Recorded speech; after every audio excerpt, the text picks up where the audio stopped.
Hey guys, and welcome back to Brexit. Brexit England, Northern Ireland, and Eastern Europe. And in Brexit England, it seems that we have Tory MPs who the best thing they should do is keep their mouth closed. Just shut up and not say a thing. Just enjoy your money.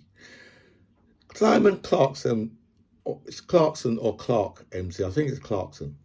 Simon Clarkson MP has decided that nurses who are on £35,000 need to budget better and not be going to food banks. How dare they go to food banks when they're getting paid £35,000 a year? Now that's what it's just. It's just under £3,000 a month. Now, if you say, for example, a nurse.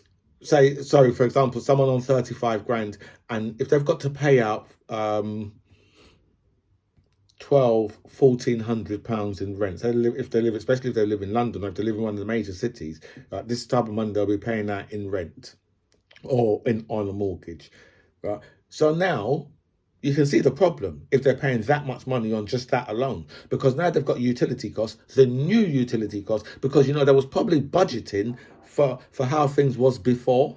So that's how there was budgeting, right? Before the last, before they've increased all of our utility costs, right? And we haven't even added in anything for them to get to work, right? For their food costs, for any child costs. Right? They haven't budgeted any of these things in. Simon Clarkson, a man who takes £85,000 in wages, right, and a man who claimed £200,700. This is how much he claimed plus change. Claiming over 200 grand, this man, and he's telling nurses that you must budget better. You see just the callous nature of the Tories, because that's who these people have always been, right? They seem to think. Remember, just a couple of weeks ago, Rishi Sunak was in a food bank, feeding the homeless, or must be one of the food soup kitchen or something, like feeding the homeless, and turned around to a guy and said to him, "So what business are you in?" I said, "Well, mate, I'm homeless."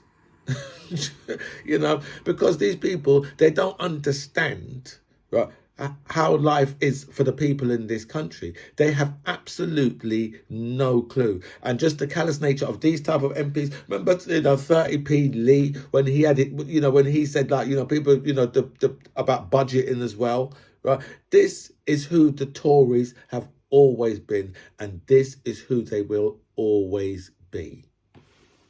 To everybody who signed up to my channel. I feel so blessed with so much people that have signed up, so thank you so much for that. I'll go for all your messages, I'll answer as many as I can, but I will like all the messages for definite. And we're going to start off with Greta Thunberg, who was arrested in Germany. And if you saw how the police was carrying her off to go, because the police said they need to do a background check to identify her.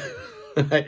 And, I think all it's going to do is just make Greta's life that bit better, because you're just gonna raise her profile. By doing that to her, it just raises her profile, because I think there's some town in Germany, and they want to knock most of it down to build a coal mine or something like that. It's something like that they want to do, and obviously the people are against it. And Greta Thunberg has taken herself over there to go and demonstrate with the people, and she's ended up getting herself nicked.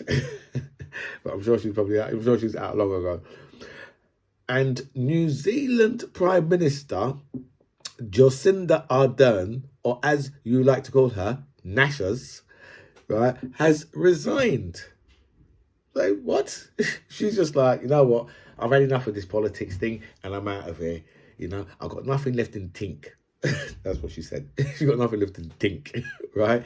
It's really surprising, because she seems to be a pretty good leader. Because she has been up against some really tough stuff. Because she had they had the big shooting, didn't they? I think that the shootings in 2 mosques over there, and then they had the volcano. I think it was massive as well. And obviously COVID kicked in for them as well. So she has had a lot of massive things to deal with, so she's just said now it's just too much for her. And we moved back over to the UK because British Volk, they had a battery company, the one who was lauded by the Tories, right, over Brexit. So this is going to be the Brexit breakthrough company. This company right here. Well, they're calling in the administrators right now because you know what? They've had to go back to the government and say, listen, we need some more money. Because running a business in this country, yeah, you're getting bollocksed all the time on a daily basis. It's too expensive to run shit here. Right? And at the moment, obviously, yeah, you know, the electric car market hasn't taken off enough to, you know, for the batteries, and obviously they can't make electric cars fast enough as well. So, you know, so this battery company, they're probably paying out a load of wages, probably paying out, you know, for rent or mortgage or whatever they're paying out for, gas, electric, and obviously you know that it's going to take a lot of energy to produce batteries. So the energy cost must be just slaughtering them. So now they've had to call in the administrator because why? Because you people, right, was a bunch of xenophobic, bigoted fools, racist idiots who voted for something that was going to destroy the country. And now look, this company who there was lauding for Brexit, lauding, right? This is going to be the breakthrough company, the company that shows every other company the way. Now they're called the administrator. The government are paying nurses £40 an hour to cross the picket line. And you think, really? That's what you're doing? So you're paid because, you know, a nurse, you know, a lot of these nurses are on like £14-15 an hour, right? So they're paying these guys now for, well, why don't you just pay the people them properly? Why don't you just make sure you get enough staff in there so these people, right, aren't complaining about their conditions? Why don't you try and get the cost of living down so these people don't say, you know what, we need more money because we haven't got enough money to live? But even if they do bring the cost of living down, right, you know, it's not like, you know, people are going to go back to like 2016 prices. They're just going to say, people are just going to be like, oh, no, we're just going to keep right where we are. And, you know, a lot of people are blaming Suella the Braverman because of, you know, this rapist police officer. But say, you know something, yeah, come on, man, the man's been like this for 20 years. There's a lot of things I want to blame Braverman for. I mean, you know, the other day when she had the big argument with the Jewish lady, right, Miss Salter, right, and, you know, the thing what I really got out of that, right, is how dangerous, you know, black and, you know, Asian politicians can really be. Because, you know, a white politician would have been like, I'm not even gonna go there with this lady. What I'm gonna do is they'll say, you know something, yeah, you're absolutely right. I shouldn't have used that language. My language is terrible. But that's what a white politician would have done. Not a black or brown politician, right? Especially like your Tories. They can say, you know, they can say stuff, right, that a white politician wouldn't dare say. You know, they can bring in measures that a white politician wouldn't even dream about bringing in, right? That's what makes these people so dangerous. So when she done that the other day to Miss Salter, right, and she said, well, you know, she basically said to her, look, I don't really care if you nearly went to the gas chambers or if your family went to the gas chambers. I'm going to still use the same wording. I'm not going to apologise for using that wording. That's what she was saying to her, basically. Right? Now, a white politician would have never got away with that. And that, right, you see, it's a privilege, yeah, that black and brown politicians can use, and they can use it very, very effectively because they can use racism in, obviously, because they're using racism towards their own people. Right? So when they're acting like that, but when it's towards their own people, yeah, that does include the you know, poor white people, working class white people. That includes them. Because, you know, as I keep telling you people, right, you people are black.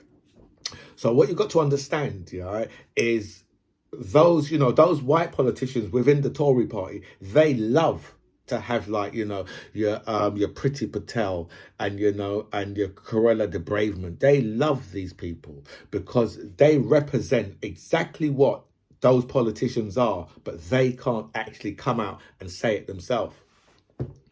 Sadiq Khan is to be investigated over the ULEZ because, you know, there's going to be a judicial review into the way how he's handled it. But look who's stepping up for us. It's the Tories that are doing this. The Tories are trying to push this judicial review through. The Tories are stepping up for the fucking working classes when it should be the Labour Party, because Sadiq Khan should never ever be bringing something like this in. You know, it's completely the wrong thing for him to do, for him to bring something like this in, especially when people are going through this real cost of living crisis. Nadeem Zahawi has tax issues because this bitch ass bald-headed motherfucking zippy looking fool, as what he's done is he hasn't paid his taxes properly, and he's been caught out, and then he's immediately paid his taxes. Because if you listen to how these guys, because I've heard honest Bob Jenrick, and Rishi the stick insect, and I think not Ian Duncan Smith, the other one, Michael the crackhead Gove, speaking about this, and they've all said his tax debt is up to date now. Just listen to the wording, because you know what? This man was the Chancellor of the motherfucking Exchequer, and he is cheating his taxes, It's not tax avoidance, it's tax evasion, because you know tax avoidance is legal. So tax evasion, that's what this bitch has been doing, and he's been caught out, and he's immediately paid the money back, immediately, because his ass has been caught out. You or I wouldn't get that. They'd say, oh yeah, we'll take the money, but you've just got to call a date to go and see this magistrate. That's what would happen to you and I. And then we'd be sent to see a judge after that. Oh, I'm already over time, man. Come on, what are you doing? MP sign. Oh, I've already done that one. I'll do that another time. Penny Morden as well. So I'm just going to do a couple of Brexit stories. We've got another Brexit showdown tonight. Rishi Sunak will take on MPs over the bonfire of EU laws, because Rishi Sunak believes, I don't even know what Rishi Sunak believes, because, you know, these people are talking about how they want a closer relationship with the EU, but they want a bonfire of all the EU rules that we had over here. So I said, well, how can you have a closer relationship when you're telling these people we're going to have a bonfire of your previous rules? Because all your previous rules and laws we don't want no more, but we still want to get our goods into your market. That don't make no sense. The DUP and the ERG alliance threatens fresh Brexit headache for Rishi Sunak. And that's probably one of the reasons why he got rid of squarehead Andrew Bridgen the other day, even though Andrew Bridgen somehow linked the Holocaust with the vaccines or something like that. He linked the two. I mean, I said, well, you know, what you should have done with this square monster head looking fool, what he should have done was he should have linked it with slavery, right? Because he would have got away with that shit, right? You can't go and do that, right? Especially not to the Jewish community. You're going to get crushed every day of the week. And that's why right now he's lost the whip. The Telegraph says Britain is going to rejoin the EU faster than anyone thinks. And I think the people in the Telegraph have fallen over and bumped their heads, right, on something sharp. Right, because the EU would not have Britain back. Right, Britain is a small little pain in the backside for the EU. Right, like a pin prick in the backside. That's what Britain is for the EU, and you know it's more trouble than it's worth. Right, so unless there's some special clause, right, you know, somewhere in the withdrawal agreement, there's some special clause in there, right? The EU will just say, you know what, we're going to say an old-fashioned British gesture to you. Anyway, guys, look, I'm going to wrap this up because I've already gone 4 minutes over, and that's not too bad today because I didn't do a video yesterday, so it's not too bad. Anyway, guys, look, I'm going to wrap this up. This, my friends, is By Any Means Necessary. I'm the MC John Ribbs. It was really nice to speak to you guys. Comments below.